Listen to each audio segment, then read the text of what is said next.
નમસ્કાર દર્શક મિત્રો, હું છું કલ્પેશ ગોયલ ને આપ જોઈ રહ્યા છો સચ્ચા સમાચાર.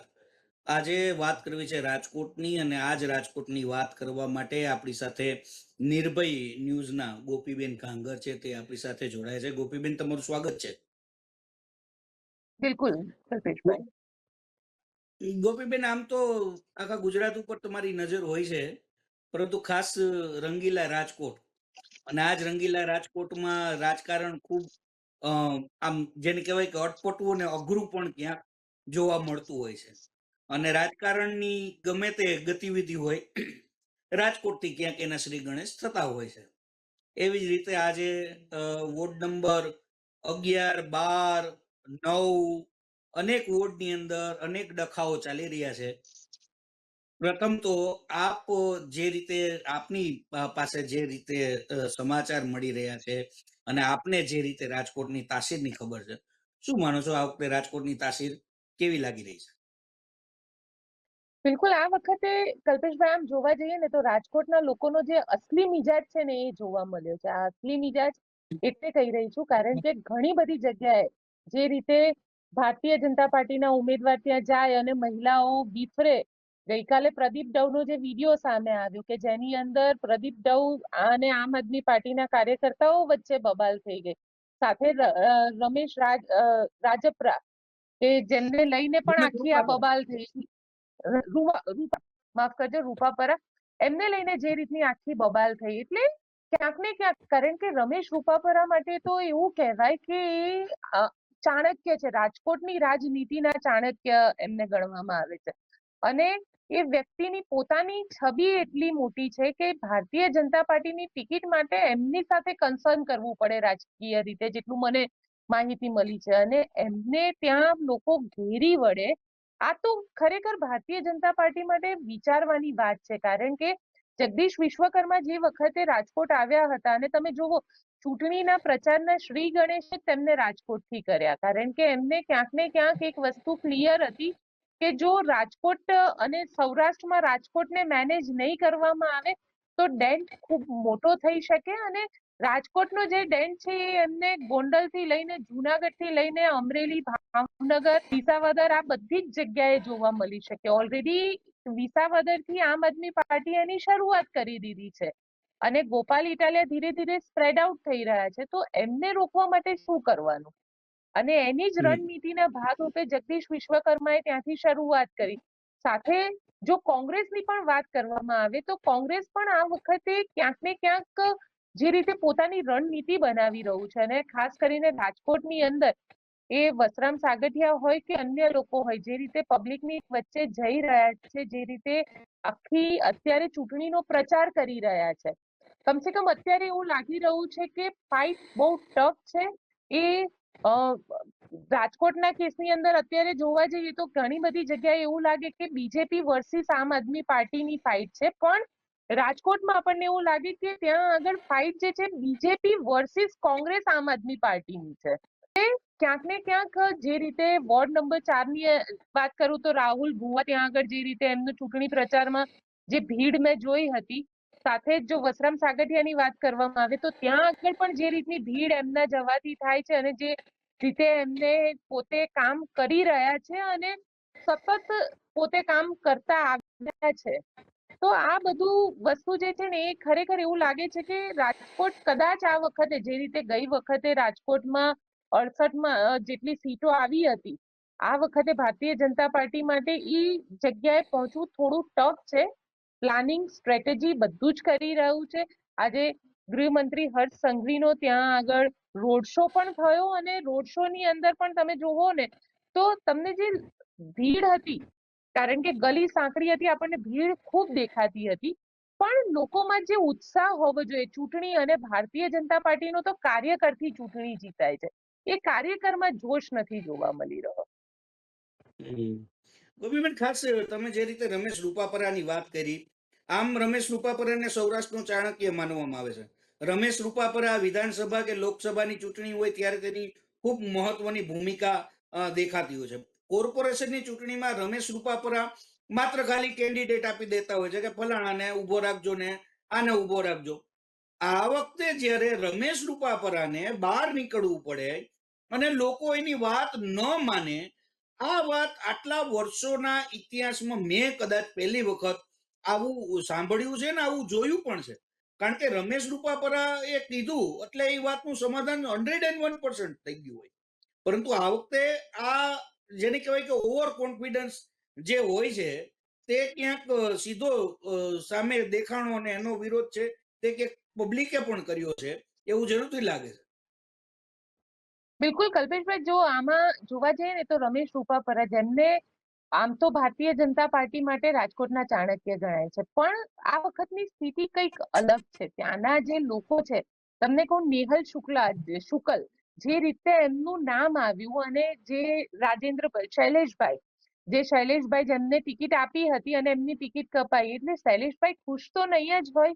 કદાચ એ પાર્ટીનું કામ કરે કે મંચ ઉપર બેઠા હતા, ફોર્મ ભરવાની 15-20 મિનિટ પહેલા જ એમની જે ટિકિટ કપાઈ છે, ક્યાંક ને ક્યાંક આવું બધું જે નાની નાની ભૂલો થઈ છે ને, એને પાર્ટીના જે એક લોઅર કેડર કહી શકાય, કે જે પાયાના કાર્યકર્તા છે, જે લોકોના કંઈ પણ કહેવાથી કાર્યકર્તાઓ માની જાય અને એમને ફાયર ફાઈટર તરીકે, એમને ફાયર બ્રિગેડ તરીકે પાર્ટીની અંદર યુઝ કરવામાં આવે છે. હવે રમેશભાઈનો ઉપયોગ પણ Bharatiya Janata party fire brigade તરીકે કરવા માટે ગઈ હતી, કે ત્યાં આગળ જશે, લોકોની ચર્ચા કરશે, લોકોની સાથે વાત કરશે, તો જે ભારતીય જનતા પાર્ટીના નારાજ લોકો છે, કે જે લોકો અત્યારે નારાજ ચાલી રહ્યા છે, એ લોકો માની જશે.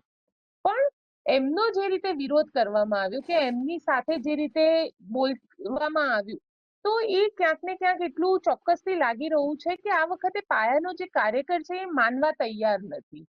અને એ માનવા તૈયાર એટલે પણ નથી કારણ કે ક્યાંક એમનું પણ પાર્ટીમાં માનવામાં નથી આવ્યું. એમનું જે માન સન્માન જળવાવું જોઈએ એ નથી જળવાયું. અને તમે જુઓ કે રાજકોટમાં કેટલા કેન્ડિડેટ એવા છે જેને રિપીટ કરવામાં આવ્યા, બહુ જ થોડા. મોટા ભાગના કેન્ડિડેટોને રિપ્લેસ કરી દેવામાં આવ્યા છે, અને એ જે રિપ્લેસમેન્ટ કરવામાં આવ્યા છે એમાં જેને કહી શકાય ને કે જે લોકો સારા હતા ને એ પણ રિપ્લેસ થઈ ગયા છે અહીંયા આગળ. પ્લસ રાજકોટની જનતાના મુદ્દા ઘણા બધા છે. એ મુદ્દાને 5 વર્ષથી ભારતીય જનતા પાર્ટીને જ્યારે ફૂલ બહુમત આપેલો હતો, 68 જેટલા કેન્ડિડેટ એમના ત્યાં આગળ કોર્પોરેટરો હતા, તો ત્યાં કામ શું થયું? ત્યાં ટીઆરપી જેવા ગેમ ઝોન કાંડ થયા. ત્યાં આગળ રોડ રસ્તાને લઈને લોકો હેરાન થયા. ત્યાં આગળ સૌથી વધારે જે લોકોની સમસ્યા છે એ પીવાના પાણીની સમસ્યા છે, રોડ રસ્તાની સમસ્યા છે. આજે પણ જો ટેન્કર રાજ ચાલતું હોય રાજકોટના અમુક વોર્ડની અંદર, તો પછી રાજકોટ મ્યુનિસિપલ કોર્પોરેશન કરી શું રહ્યું છે? એવું કહેવાય રહ્યું છે કે નર્મદાનું પાણી આજી ડેમ સુધી પહોંચી ગયું, પણ જો આજી ડેમ થી લોકો સુધી નથી પહોંચી શકતું નર્મદાનું પાણી, તો પછી એ રાજકોટના લોકોને તેનો શું ફાયદો? આ બધી જ વસ્તુ રાજકોટના લોકોને ખબર પડે છે. અને અત્યાર સુધી જે છે ને, જે મતદારો ખૂબ સાયલેન્ટ હતા, કારણ કે ઘણી બધી જગ્યાએ અમે લોકોએ ટ્રાવેલિંગ કર્યું કલ્પેશભાઈ, તો લોકો ખૂબ સાયલેન્ટ છે, પણ લોકો એ વસ્તુ કળવા નથી દઈ રહ્યા કે આ વખતે શું થશે.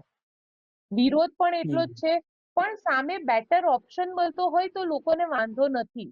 અને બેટર ઓપ્શન આ વખતે કોંગ્રેસે પણ ઘણા સારા કેન્ડિડેટ આપ્યો છે, અને આમ આદમી પાર્ટીએ પણ સારા. અને આમ જોવા જઈએ ને તો કાસ્ટિઝમનું જે ચોકઠું આખું ગોઠવવામાં આવી રહ્યું છે, એ ચોકઠું પણ કોંગ્રેસ દ્વારા ખૂબ સારી રીતે ગોઠવવામાં આવ્યું છે. યુથને તેમને પ્રાયોરિટી આપી છે. ઘણા બધા નવા યુવા ચહેરાઓ આ વખતે ચૂંટણીના મેદાનની અંદર દેખાયા છે. સાથે સાથે કોંગ્રેસ છે ને સ્ટ્રેટેજિકલી આગળ પણ વધી રહ્યું છે.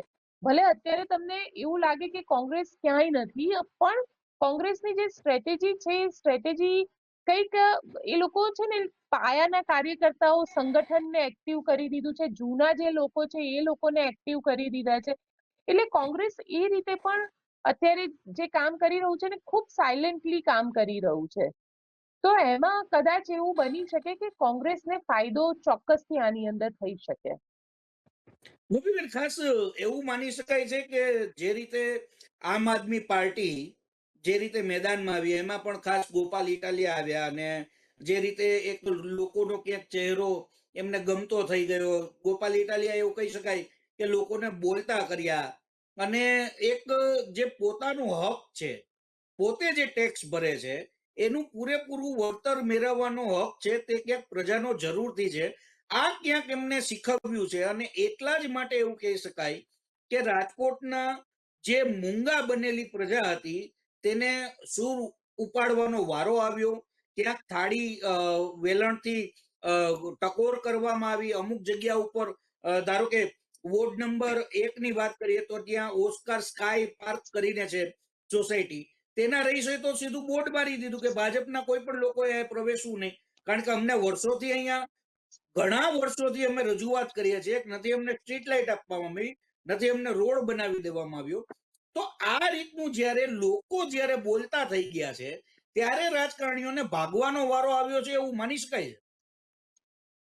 બિલકુલ, કારણ કે જો તમે જુઓ, હવે આ પહેલી વખતની ચૂંટણી મેં એવી જોઈ છે કલ્પેશભાઈ, કે જેની અંદર જનતા સામેથી રિસ્પોન્સ આપી રહી છે. જે રીતે અહીંયા આગળ જનતા સીધે સીધું લખી રહી છે કે ભાજપના નેતાઓએ આવવું નહીં. હવે એમની સમસ્યા પણ કેવડી મોટી છે. એ આવડી મોટી સમસ્યા સામે જો ભાજપને વારે વારે એ લોકો કહેતા હોય કે તમે 5 વર્ષથી માત્ર પ્રોમિસીસ આપી રહ્યા છો પણ અમારું કામ નથી કરી રહ્યા, તો એ તો સ્પષ્ટ છે ને કે હવે જનતા પણ કંટાળી હોય, જનતા પણ એમને નકારી દે. પણ આ બધામાં જોવાનું એ છે કે જનતા કોને મહત્વ આપે છે, જનતા વોટ કોને આપે છે. કારણ કે કંટાળી તો છે પણ સામે ઓપ્શન બી તો હોવા જોઈએ ને. એ ઓપ્શન હશે તો ચોક્કસથી ત્યાં આગળ ડાયવર્ટ થઈ શકે, પણ એ વિશ્વાસ પણ હોવો જોઈએ કે આની જગ્યાએ આ સારા છે ને, એને જો અમે વોટ આપીશું તો ચોક્કસથી અમારું કામ થશે. બીજી વસ્તુ તમે જે રીતે કીધી કે ગોપાલ ઇટાલિયાએ લોકોને બોલતા શીખવાડી દીધું છે. નો ડાઉટ આમ આદમી પાર્ટીના જે રીતે એ લોકો વિરોધ કરી રહ્યા છે, જે રીતે એ લોકો દરેક વસ્તુને લઈને રોડ ઉપર ઉતરી જાય છે. જુઓ, અહીંયા મને કોંગ્રેસની એક જ સમસ્યા લાગે છે કે કોંગ્રેસ પાસે મુદ્દા હોય છે પણ એ લોકો રોડ ઉપર નથી ઉતરતા. કોંગ્રેસના નેતાઓ ઇસ્ત્રી ટાઈટ જબ્બામાં ક્યાંય કરચલી ન પડવી જોઈએ એવી રીતે એમને રાજનીતિ કરવી છે. જ્યારે આમ આદમી પાર્ટીના નેતા છે ને, રોડ ઉપર ધસડાય પણ છે, દંડા પણ ખાય છે, અને ઘણી બધી જગ્યાએ, સુરતની જો વાત કરું તમને, તો સુરતની અંદર તો બકાયદા 5 વર્ષ એમને સત્તા પક્ષની નાકમાં દમ કરીને રાખ્યું હતું. 27માંથી 5 એમના કોર્પોરેટર હતા જે ભારતીય જનતા પાર્ટીમાં જોડાઈ ગયા હતા, પણ જે 21 કોર્પોરેટરો હતા, 22 કોર્પોરેટરો, એ લોકોએ નાકમાં દમ કરીને રાખ્યો હતો. એટલે જનતાને ગમે છે, જનતાને ગમે છે કે અમારા માટે કોઈ અવાજ ઉભો કરે છે. જનતાને ગમે છે કે ભાઈ અમારા માટે કોઈક લડે છે, અમે જ્યારે કમ્પ્લેન કરીએ ત્યારે જનતાની વચ્ચે આવીને ઉભા રહે છે અને ત્યાં ભલે નારા લગાવે છે પણ નારા તો લગાવે છે. એટલે આ બધી વસ્તુઓએ જનતાની કિંમત જે છે એ ખોલી દીધી છે. અને બીજી વસ્તુ, કદાચ મને પહેલી વાર આવું જોવા મળ્યું છે આટલા વર્ષની ચૂંટણીમાં. હું તો ઘણા વર્ષોથી ચૂંટણી કવર કરતી આવી છું કલ્પેશભાઈ, પણ જ્યાં આગળ ભાજપના નેતાનો વિરોધ કરવામાં આવે ને, ત્યાં આગળ ભાજપના નેતા જય શ્રી રામ, ભારત માતા કી જયના નારા લગાવીને નીકળી જાય છે. એટલે આ પહેલી વાર મેં જોયું પણ કે આ વખતે એનો વિરોધ અવાજ પણ થઈ લોકોએ બંધ કરી દીધો છે. એકચ્યુઅલી એટલે એ લોકોને સાંભળવું જ નથી. તમે કમ્પ્લેન હા. કરી રહ્યા છો તો કદાચ ભાજપના નેતાઓને સાંભળવું જ નથી, કામ તો કરવું નથી, પણ જ્યારે વોટ માંગવા માટે આવે છે ત્યારે વિરોધ પણ નથી જોઈ શકતા, કારણ કે એમને આદત જ નથી કે વિરોધને જોઈ પણ શકે. વિરોધ કરવાની બાબત તો ઘણી દૂર રહી, કારણ કે જ્યારથી એ લોકો પક્ષમાં આવ્યા છે, કે જ્યારથી જોડાયા છે, છેલ્લા 30 વર્ષથી ભારતીય જનતા પાર્ટીનું શાસન છે ગુજરાતની અંદર, એટલે કદાચ એ વિરોધ એમને જોયો જ નથી. અને આ પહેલી વખત એવું છે કે જનતા એ વિરોધ બતાડી રહી છે. અને એક જગ્યાએ નહીં, રાજકોટ એકલામાં નહીં, અમદાવાદ, વડોદરા, સુરત, ઘણી બધી જગ્યાએ વિરોધ જોવા મળી રહ્યો છે. ભાવનગરમાં પણ દેખાણો છે. બિલકુલ, બિલકુલ. અને આ વિરોધ કદાચ ભારતીય જનતા પાર્ટી આ વખતે સમજવું પડશે કે જો આવું ને આવું રહ્યું તો 27 ઘણું મુશ્કેલ થઈ જશે. કારણ કે આ વિરોધ બાદ હવે માની લો કે ચૂંટણી, જુઓ અત્યારે મને જે સ્પષ્ટ ચિત્ર લાગી રહ્યું છે એ તો એટલું જ લાગી રહ્યું છે કે જે રીતે ભલે વિરોધ થઈ રહ્યો છે, ભારતીય જનતા પાર્ટીની સીટ ઘટી શકે, પણ પહેલું જે માર્જિન હતું લાસ્ટ ટાઈમનું 2021નું, એ માર્જિન ખૂબ મોટું હતું. એટલે કદાચ એ માર્જિન ઘટી શકે, પણ હારવાની શક્યતાઓ તો ખૂબ ઓછી લાગી રહી છે. એટલે અત્યારે એવું કહી શકું કે જીતશે તો ભાજપ જ, એટલે સત્તા ઉપર તો ભાજપ જ આવશે, પણ હા, માર્જિન ઘટી ચોક્કસથી શકે છે અત્યારની સ્થિતિની અંદર, જે મને લાગી રહ્યું છે. પણ સાથે વિરોધ સાથે પક્ષ મજબૂત ભાજપે થાય તો સત્તા પક્ષને થોડી તકલીફ પણ થાય ને, કારણ કે અમુક એ જે બિલો હોય 27 એ માં થઈ સીધા શકે પાસ ને, ના થાય. એ સત્ય હમ હા, એ 27 શકે જો વિપક્ષ મજબૂત થશે રોડ ઉપર. કારણ કે હવે વિપક્ષને પણ ખબર છે કે એમને મહેનત હજી હમ 1 વર્ષ કરવાની જ છે. 27 માટે મહેનત તો કરવી જ પડશે. ખાલી પાર્લામેન્ટમાં ઊભા થઈ અને રાહુલ ગાંધી એમ કહી દે કે 29 में हम जीत के रहेंगे તો 27 में हम जीत के रहेंगे, આવું રાહુલ ગાંધીએ પાર્લામેન્ટમાં કીધું હતું. એટલે વિધાનસભામાં હવે જીતીશું, પણ જો એના માટે જીતવું હોય ને તો તમારે અહીંયા આગળ સખત કામ કરવું પડે ગુજરાતની અંદર. અને ગુજરાતના લોકોએ છે ને, ગુજરાતના લોકો એક ઇમોશનલી નરેન્દ્રભાઈ સાથે જોડાયેલા છે. એટલે એ હમ ઇમોશન જ્યાં સુધી છે ત્યાં સુધી તો વિપક્ષે મજબૂત બનવું પડશે, અને મજબૂત બનીને પોતાના પક્ષને બહુ સ્ટ્રોંગલી રાખવો પડશે, તો જ એ મતદાન શક્ય થવું પડશે. બનશે. અધરવાઇઝ નહીં, બિલકુલ અધરવાઇઝ નહીં. બેન, તો આ જે આજે તમે વાત કરી છે કે વિરોધ પક્ષને મજબૂત થવું પડશે, અત્યારે મને ખાસ યાદ આવે છે રાજકોટમાં કોંગ્રેસના એવા કહી શકાય એવા ઇન્દ્રનીલ રાજ્યગુરુની. કારણ કે હમ ઇન્દ્રનીલ રાજ્યગુરુ એક સ્ટ્રેટેજી પૂર્વક ચાલતા, જે કહી શકાય કે કોંગ્રેસ માટે તેને રાત દિવસ એવું કહી શકાય કે આર્થિક, શારીરિક, માનસિક બધી રીતે તેને જરૂરથી મદદ કરી છે. એવો જ ક્યાંક વિવાદ આજે જોવા મળ્યો રાજકોટમાં. ગુજરાતના પ્રભારી મુકુલ વાસનિકજી આવ્યા હતા અને તેને લેવા માટે ઓબીસી ના ચેરમેન મહેશ રાજપૂત છે તે લેવા ગયા હતા. કોંગ્રેસ કાર્યાલયની બહાર તેમને ઉતાર્યા વાસનિકજીને, અને રાજપૂત છે તે પોતે કારમાં બેઠા રહ્યા. તમામે તમામ લોકો એ કાર પાસે પહોંચ્યા અને ત્યાં એમને પૂછ્યું કે તમે કેમ અંદર નથી આવતા. બેના માત્ર ને માત્ર કેટલી રીસ કે ઇન્દ્રનીલ રાજ્યગુરુનું કાર્યાલય છે એટલે હું અંદર ન આવું. તમારે સમજવાની વાત આ જ છે કલ્પેશભાઈ, કે આમાં ને આમાં તો કોંગ્રેસની આ સ્થિતિ ઊભી થઈ. નેતાઓ જે રીતે અંદર અંદર ઝઘડી રહ્યા છે એ સ્થિતિ બતાડી રહી છે કે કોંગ્રેસમાં વ્યક્તિગત ઈગો પુષ્કળ છે. જે રીતે આજે આમને વ્યક્તિગત ઈગો બતાવે કે ઇન્દ્રનીલ રાજ્યગુરુ, હવે તમને કહું કે ઇન્દ્રનીલ રાજ્યગુરુએ તો કોંગ્રેસમાંથી રાજીનામું આપી દીધું છે એમના કાર્યાલયની અંદર. અને કાર્યાલય ભલે એમનું રહ્યું પણ છે તો કોંગ્રેસનું ને, એ બ્રાન્ડ તો કોંગ્રેસ છે ને. તમારે એને સમજવાની જરૂર છે કે અલ્ટિમેટલી તમે બ્રાન્ડ કઈ મદદ કરી રહ્યા છો. જો કોંગ્રેસની અંદર છે ને નેતાઓને કાપવાનું કામ કરે છે. આ બંધ નહીં થાય ને તો કોંગ્રેસ ક્યારેય આગળ નહીં વધી શકે. અને સ્થિતિ તમે જુઓ, બહાર ગાડીમાં બેસી રહેવું, મીડિયા પૂછવા આવે છે, મીડિયા સામે એટલે પોતાની નારાજગી પણ મીડિયાની સામે. અરે ભાઈ, ચૂંટણી છે, તમે ચૂંટણીમાં તો શાંતિથી 5 દિવસ રહી લો, પછી તમે તમારી નારાજગી જતાવતા રહેજો. આ પણ તમે તોય આ બતાડી રહ્યું છે કે પણ બેન, અહીંયા મુદ્દો મહત્વનો એ છે કે ભલે ઇન્દ્રનીલ રાજ્યગુરુએ પોતે સ્વૈચ્છિક કોંગ્રેસમાંથી રાજીનામું આપ્યું છે, પરંતુ તે કોંગ્રેસને વફાદાર એટલા છે કે એ જગ્યા રહી ને બેન, એ જગ્યાની કિંમત કરોડોમાં થાય. એનું કદાચ ભાડું છે ને એ લાખો રૂપિયામાં. છતાં ઇન્દ્રનીલ રાજ્યગુરુએ તે જગ્યાને કોંગ્રેસને યુઝ કરવા માટે આપી છે. તો ભલે તેને કોંગ્રેસ છોડી છે, કોંગ્રેસમાંથી સ્વૈચ્છિક રાજીનામું આપ્યું છે, પરંતુ તેનો જીવ કોંગ્રેસનો છે. જેમ તમે કીધું કે જીવ તો કોંગ્રેસનો છે ને, પણ આજે બિલકુલ એને સિમ્બોલ જોઈ અને મહેશ રાજપૂતને મોટું મન રાખી અને કાર્યાલયમાં ગયા હોત તો આ કોઈ વિવાદ જ ન થાત. પણ એમને 100% દેખાડવું શું હું છે? એ જ તો કહી રહી છું. પણ હમ એમને હું તમને એ જ કહી રહી છું, જો ઇન્દ્રનીલ રાજ્યગુરુ ગમે તે ગણો, કોંગ્રેસને ડેડિકેટેડ વ્યક્તિ તો છે. કમસે કમ હમ જે વ્યક્તિએ કોંગ્રેસને પોતાનું જીવન આપી દીધું છે, જે વ્યક્તિ હમ કોંગ્રેસની વિચારધારા વાળું વ્યક્તિ છે, તમારે એને પોતાનું કરોડો રૂપિયાની પ્રોપર્ટી જો કોંગ્રેસને આપી હોય વાપરવા માટે થઈ, તો પછી તમારે આટલું બધું ઈગો રાખવાની જરૂર શું છે? અને હમ મહેશ જે રાજપૂત છે એ પોતે ત્યાં આવ્યા, ગાડીમાં બેસી રહ્યા.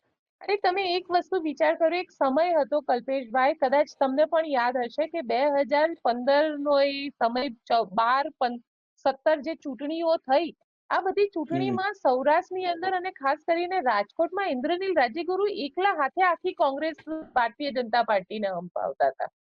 તમારે હા, એવા સ્ટ્રોંગ નેતાની જરૂર છે. તમારે એવા હમ નેતાની નથી જરૂર કે જેની ઇસ્ત્રી પણ શર્ટની ખરાબ ના થવી જોઈએ. હમ અને આવા જે સ્ટ્રોંગ પાયાના કાર્યકર્તાઓ છે એટલા જ માટે થઈ અને કોંગ્રેસ આજે પણ એ મજબૂતીથી ઊભી છે. ભલે એની ઉપર ઘણા બધા નેતાઓ જતા રહ્યા છે, પણ હમ ઇન્દ્રનીલ રાજ્યગુરુ જેવા જે નેતા છે જે પોતે પાયાની સાથે જોડાયા છે, પોતે વૈચારિક અને કોંગ્રેસની વિચારધારાને સંપૂર્ણ રીતે સમર્પિત છે, તો કમસે હમ કમ તમારે એ તો માનવું જોઈએ.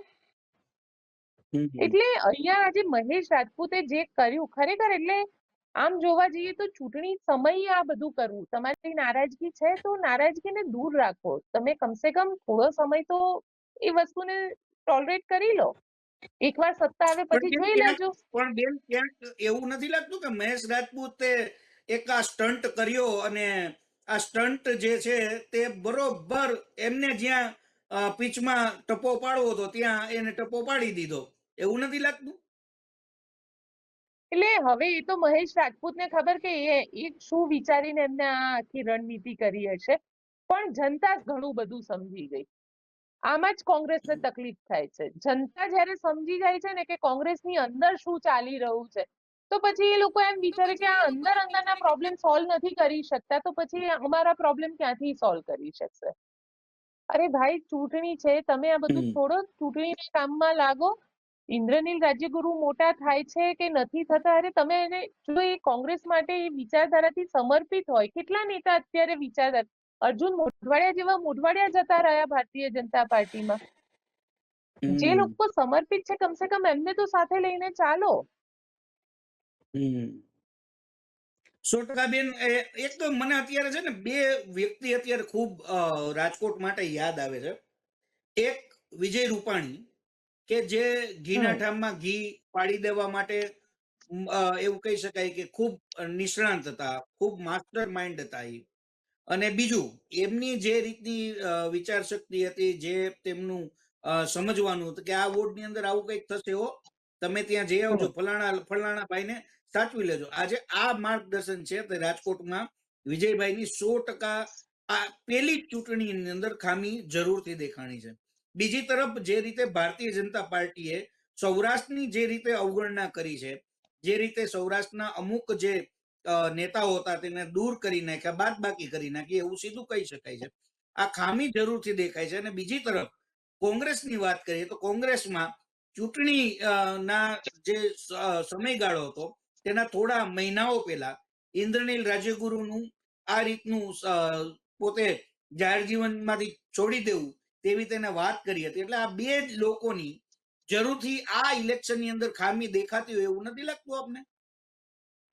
બિલકુલ, વિજયભાઈની ખામી તો સ્પષ્ટ રીતે જોઈ શકાય છે રાજકોટની અંદર. અને વિજયભાઈ જે રીતે ત્યાં આગળ કામ કરતા હતા, જે રીતે નાનામાં નાના કાર્યકરને સાથે લઈને ચાલતા હતા, કદાચ એ વિજયભાઈની ગેરહાજરી ભારતીય જનતા પાર્ટીને અત્યારે મહેસૂસ થતી હશે. ભારતીય જનતા પાર્ટીના નેતાઓને અત્યારે ખબર પડતી હશે કે વિજયભાઈની હાજરી હતી તો કેટલો ફાયદો હતો, અને અત્યારે ગેરહાજરી છે તો કેટલું નુકસાન થઈ રહ્યું છે. આવી જ રીતે હમ કોંગ્રેસમાં અત્યારે જે રીતે ઇન્દ્રનીલ રાજ્યગુરુની ગેરહાજરી છે, અને આ ગેરહાજરીની અંદર પણ કોંગ્રેસે પોતાની સ્ટ્રેટેજી બનાવવાની છે, કોંગ્રેસે પોતાની રીતે લડવાનું છે. તો જો સૌથી મહત્વની વસ્તુ તો અહીંયા આગળ કલ્પેશભાઈ એ છે કે ઇન્દ્રનીલ રાજ્યગુરુને તમે એક વરિષ્ઠ વ્યક્તિ તરીકે પાર્ટીમાં માર્ગદર્શન માટે રાખો. તમે એવું ના કરો કે જેનાથી આવા જે પાયાના કાર્યકર્તાઓ છે જેમને આટલા વર્ષનો અનુભવ છે અને એ અનુભવને છોડીને જતા રહે, તમે એના હમ માર્ગદર્શનનો, એના અનુભવનો ફાયદો લઈને તમારી રણનીતિ બનાવો. તમારા માટે જો હમ કોંગ્રેસ અત્યારે એ વસ્તુ સમજે તો આવા જ પાયાના જે કાર્યકર્તાઓ છે ઇન્દ્રનીલ રાજ્યગુરુ જેવા, એમાંથી ઘણું બધું હમ કરી શકે છે, ઘણું બધું પોતાની જાતને પણ અપડેટ કરી શકે છે, અને કોંગ્રેસ સ્ટ્રોંગ પોઝિશનમાં આવી શકે છે. એ નથી કરી રહ્યું એટલે જ અત્યારે કદાચ કોંગ્રેસની અંદર પણ ઘણા બધા પ્રોબ્લેમ ત્યાં આગળ આવા મહેશ રાજપૂત જેવા જે વ્યક્તિઓ છે એ વ્યક્તિઓ આ બધું કરી રહ્યા છે. બેન, તમારો ખૂબ ખૂબ આભાર. આવી જ ચર્ચાઓ સાથે આપણે મળતા રહીશું. અને રાજકોટની જે રીતની તાસીર અને જે રીતની અત્યારના જે રીતના તમે જુદા જુદા રંગ જોઈ રહ્યા છો, એટલે એવું લાગે છે કે આવતા દિવસોની અંદર ચૂંટણી છે તે ખૂબ તકલીફ ભરી તો જરૂરથી બધાય પક્ષો માટે રહેવાની છે એવું જરૂરથી માની શકાય છે. આવી વધુ ચર્ચા કરવા માટે આપની સાથે ફરી મળીશું. મને આપશો રજા. નમસ્કાર.